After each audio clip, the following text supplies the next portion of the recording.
የነበር ይተነፈሳል። ይሄ አውዴል ዴ ወይኔ ጉዴ ይተነፈሳል።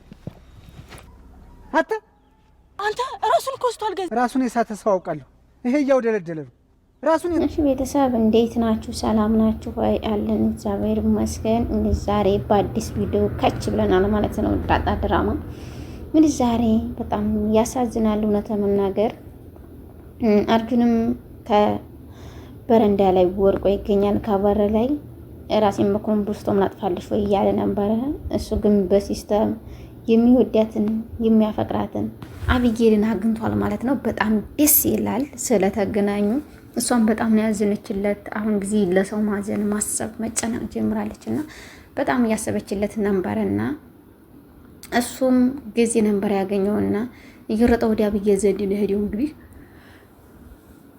አቢጌልም ሙቷል እኮ የተነፈሰ ትላለህ እንዴ ወይኔ ጉዴ እያለ በጣም ተጨናንቃለች ማለት ነው።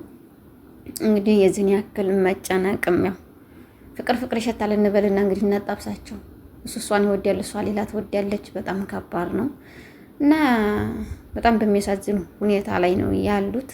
በዛ አጋጣሚ እውነት መናገር ደረጀ በጣም ነው ውስጥ እኔን ራሱ እንኳን እዛ ቤተሰብም ቀርቶ አይደለም እኔን ራሱ እዚህ እየተጨነኩ ያለሁበት እያሰብን ያለ ነው በጋሽ ደረጀ ዙሪያ በጣም ያሳስበናል ማለት ነው። እስከዚህ ድረስ ጥግ ድረስ መጨነቅ በጣም ከባድ ነው።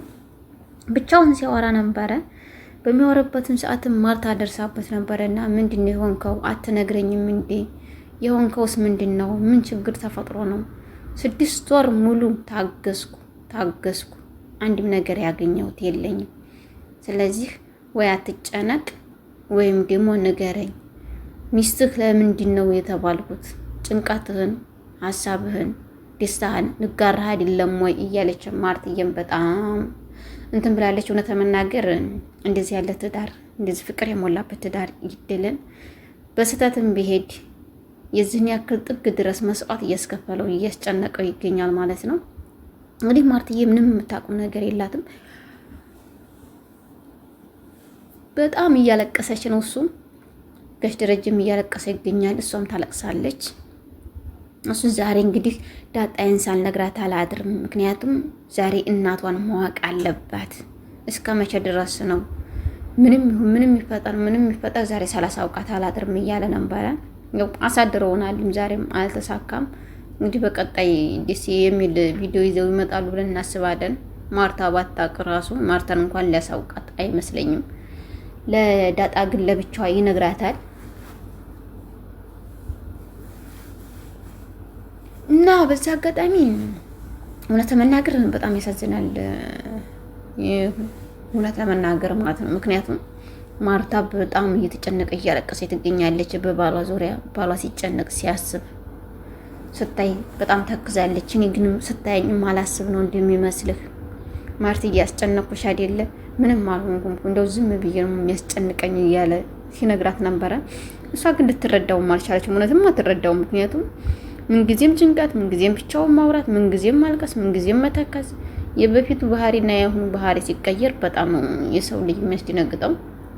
እንኳን ቤት ውስጥ ሆኖ ቀርቶ አይደለም በስልክ ላይ ራሱ ድምጻቸው ሲቀየር በጣም እንደሚያስጨንቀን ሁሉ እሷ ደግሞ በአካል አንድ ቤት ውስጥ ሆኖ የዚህን ያክል ወር ሙሉ መጨነቅ ከባድ ነው። እሱም ሚስጥሩን ደብቋታል። እኔ እኮ ደብቆኝ አያውቅም። እንዴት ነው እንደዚህ ሚስጥረኛ የሆነው? ከመቼ ጀምሮ ነው? እና ደሬ ከተጋባን ጀምረን እስካሁን ድረስ አንድ ነገር ሸሽጎኝ አያውቅም። ዛሬ ከምን ሸሸገኝ? ለምን እንደዚህ አደረገኝ? በምን ምክንያት ነው እያለች በጣም አዝናለች። በቃ እንደዚህ ከሆነማ ችግር የለም፣ እኔ የማደርገውን አደርጋለሁ።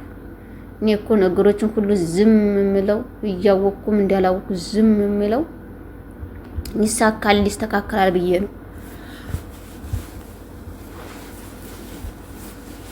አንተ እየባሰብህ ከሄደማ ምኑን ነው እያለች እየተናገረችው ነው። እሱም በጣም በመጨነቅ ላይ ቢገኝም በቃ እንዴት ነው እንደዚህ ሁኝ? ለምንድን ነው እንደዚህ የሆንኩት? በምን ምክንያት ነው? ማርትዬ በጣም አትጨነቂብኝ፣ ይሄ እኮ ቀላል ነገር ነው እያላት ነበረ። እሷም ካለበት ክላስ ነው ወታ ሄደችው። ወታ ወደ አቢጌል ክላስ ነው እንግዲህ ሄደችው። እዛም በምትሄድበትም ሰዓትም እንግዲህ አቢጌል ሙነሽ ነው ማዬ፣ ሰላም አይደለሽም ወይ? ተናደሻል? ሙነሽ ነው የምታለቅሽው እያለቻት ነበረ። አንቺ ከተወለድሽ ጀምረሽ እስካሁን ሰዓት ድረስ እኔና ደሬ ስንጨቃጨቅ ሰምተሽ ታውቂያለሽ? በክፉ ነገር ስንነሳሳ ሰምተሽ ታውቂያለሽ? ስትላት እኔ አላውቅም ነው ያለቻት።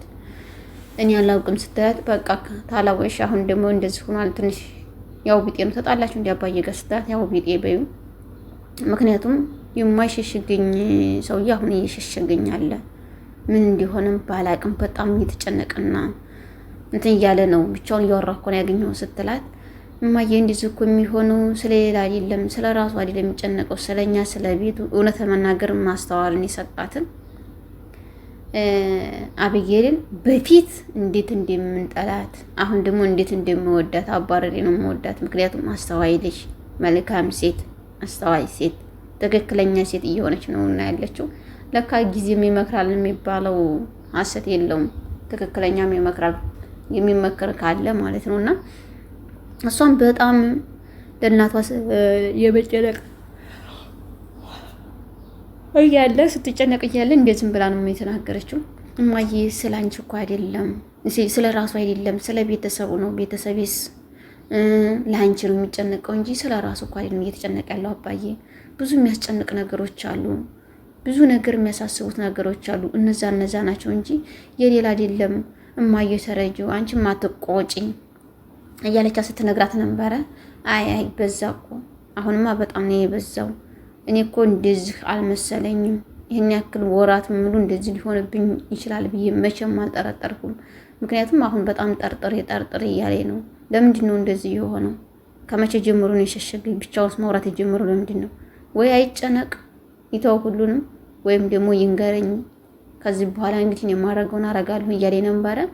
እንደዛም በምትልበትም ሰዓትን በጣም አዝናለች።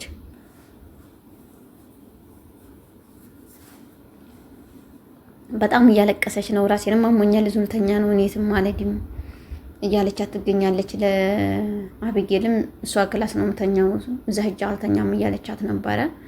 እሷም አቢጌልም ቀጥታ ወደ አባቷ ዘንድ ነው ሄደች። አባዬ ለምን ትጨነቃለህ? ለምንስ እንደዚህ ትሆናለህ? እማዬም እኮ በጣም ተጨነቀች፣ አለቀሰች። አንተም እኮ ሌላ ሆንክ አባዬ። ለምንድን ነው እስከዚህ ድረስ እንትምትለው?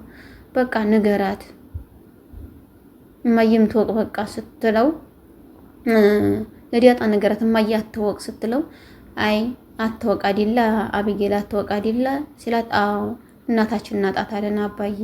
እናታችንን ከምናጣት እኛ ቢቀርብን ይሻላል እያለቻት ነው ማለት ነው። በጣም ነው ደስ የምትለው እውነት መናገር ለሰው የዚህን ያክል ጥግ እያሰበች ለእናትና ለአባቷ እንዲያለያዩ እያደረገች ነው። እና በፊት ለምን አይለያዩም? ለምን አይበታተኑም? ለምን እንደዛ አይሆኑም? እያለች ስትናገር ነበረ። አሁን ግን አባቴ የተጨነቀብኝ፣ አባዬ ጠቆረብኝ፣ አባዬ ከፋብኝ፣ አባዬ እኮ ከሰው ሰውነቱ ወጣ፣ ምን ላድርገው አባዬን እያለ በጣም እየተጨናነቀች ትገኛለች። እውነት መናገር በጣም ነው እንትን ያልኩት ደስ ያለችኝ። በዛ አጋጣሚ ዳጣይም ዛሬ እናቴን አገኛታለሁ ደስ ብሎኛል፣ እንዴት ነው ማቅፋት እያለች ውሃዬ ጋርም እየተሳሳቁ እየተጫወቱ ይገኛሉ። እንግዲህ ምን የመሰለ አሻንጉሊት ነው ሰጣታለች ሰላምዬ። እኔ ስጠረጥር ያተዟዙረው ወደ ናታን የናታን ስጦታ ነው የሚመስለኝ። እውነት መናገር ቆይ ኋላ ላይ እንደርስበታለን፣ ችግር የለም ይገለጣል። ቀለበት ምናምን ስላለ ያ የሱ ስጦታ እየመሰለኝ ነው ያለው። በእውነቱ ነገር ያድርግላቸው ያዝልቅላቸው ነው የምንለው። እንግዲህ እሷን በደስታ እየፈነጠዘ እነሱ ግን እዛ በለቅሶ እንትን ይላሉ። እማዬ እንዳገኛት እኮ ነው ናታን፣ በጣም ነው ደስ ያለኝ። አባዬ ግን ቆየብኝ አይመጣም እንዴ? አሁን ነው የሚሄደው እማዬ ዘንድ እየበረርኩ እያለ ትናገር ነበረ። አሁን እኮ መሽቷል፣ ተረጋጊ ዳጣ፣ ለምን እንደዚህ ትሆኛለሽ? ታውቂያለሽ እኮ እናትሽን እያለ ነበረ። እንግዲህ በዛ አጋጣሚ ሰላምዬም ደውላ ምን አዲስ አለ አባትሽ ምን አለሽ ስትላት ምንም አላለኝም፣ እኔ ግን ሳላመሰግን ሰው ነኝ እንዴ? ሰው አይደለም እኮ የሰጠሽኝ ስጦታ ሳላመሰግን ዝም ማለቴ። ዛሬ ግን እማዬን አሳውቅሻለሁ ስላለኝ በጣም ደስ ብሎኛል፣ እንዲያሳውቀኝ ጸሎት አድርጊልኝ ስትላት እናትሽም ናፍቃ እጇን ዘርግታ እየጠበቀችሽ ነው እያለቻት ነበረ። እና እንዴት ትመጫለሽ? ታዲያ ዛሬ እንትን ካለሽ እንዴት ትመጪ? እንጠብቅሻለን ስላት እናቴ ዘንድ ነው መጀመሪያ የምሄደው አንቺ ዘንድ አልመጣም ሰላምዬ እናቴ ዘንድ ከርቁ በኋላ ነው አንቺ ዘንድ የሚመጣው እያለቻት ነበረ። እንግዲህ ሰላምዬ እናት ሆና ስታገኛት ምን እንደሚሰማት ባናቅም በጣም ከባድ ነው ስሜቱ። ምክንያቱም እናቷ የምጠብቃት ሌላ ነው፣ ሰላምን አትጠብቅም። አርጅታ ይሆን ወይ ልጆች አሉ ወይ ከነ ውሃ ከነ አቢጌል ሌላ እያለች ስታስብ ነበረ። እንዲህ በቀጣይ በአዲስ እስከምንገናኝ መልካም ጊዜ እላችኋለሁ። ቤተሰብ ላይክ፣ ሼር፣ ሰብስክራይብ ማድረጋችሁን አትርሱ። አበረታቱኝ ውዶችዬ። በቀጣይ አዲስ ቪዲዮ እስከምንገናኝ መልካም